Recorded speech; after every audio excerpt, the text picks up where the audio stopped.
We've recently switched over from the flat load to the triple layer load, and we're going to demonstrate the deployment of that triple layer load for you right now.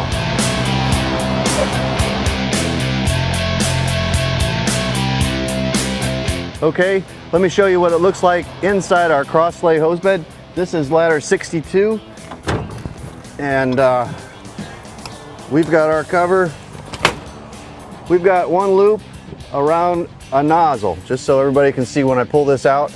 When you pull this load, you want to make sure that you pull this loop and you grab the nozzle with it. That's the key to pulling this load off of our truck, right here. One of the main advantages of the triple layer load is that once you pull it the 50 or 60 feet out of the hose bed, it's ready to fight fire and be charged. Right now we're going to deploy the triple layer load. I'm going to grab the loop and the nozzle, and off I go.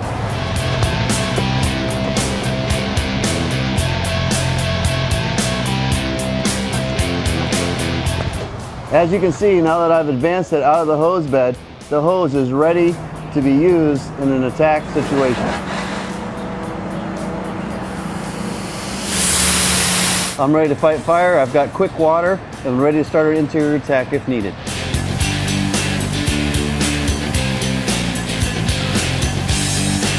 All right, now that the hose has been deployed, we're going to go ahead and illustrate the steps to repack the triple layer load.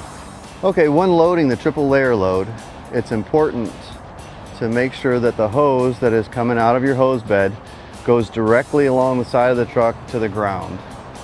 Remember, you're going to have all of your hoses connected. From there, we're going to stretch the hose out into an S-type configuration, which is going to leave you 3 equal lines.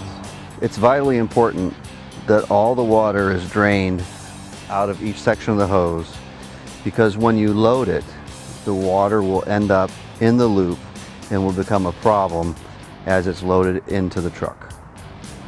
And when you go back to the truck to load it up, you want to load all 3 layers as one unit. We're going to load that just as you would load a flat load into the bed of the truck. All right, let's load this hose.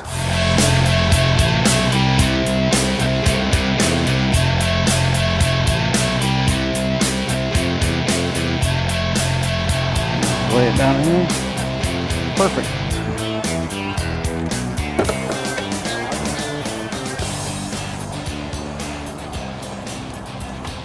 As you repack the triple layer load, the nozzle distance from the end of the loop will adjust, so you'll just have to play with your hose until you get it to a place that you like. Okay, for a second, hold on. Okay.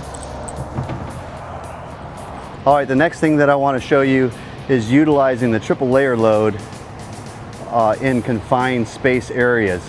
We run a lot of calls on interstate. I-75 is right outside of our station, and so when we deploy this hose on the side of I-75, we've got a limited area away from the truck that we have to deploy it in. Let me show you a technique that we use to deploy the triple layer load in a confined space type area.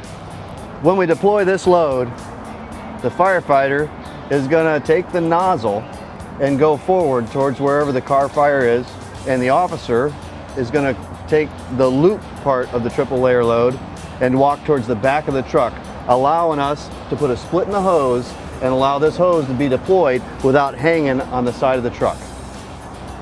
All right, Brian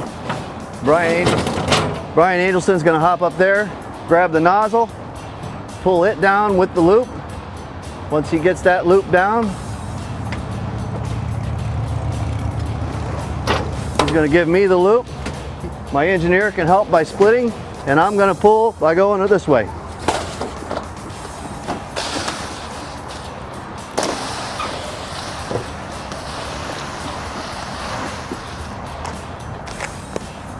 All right, hose load is deployed. He's ready for quick water to attack any kind of vehicle fire that we get in a confined space area. What we've got here, probably maybe 8 feet at the most, and that's the way to deploy this hose without any complications. The engineer can assist as the hose is coming off in the situation by just helping feed this out. My pump panel's here, he can get me water without any delay. I want to personally thank firefighter Brian Angelson and firefighter Steve Kraus for assisting with this video. All right guys, just in closing, that's our triple layer load and how we deploy it. Play with it, see what you like.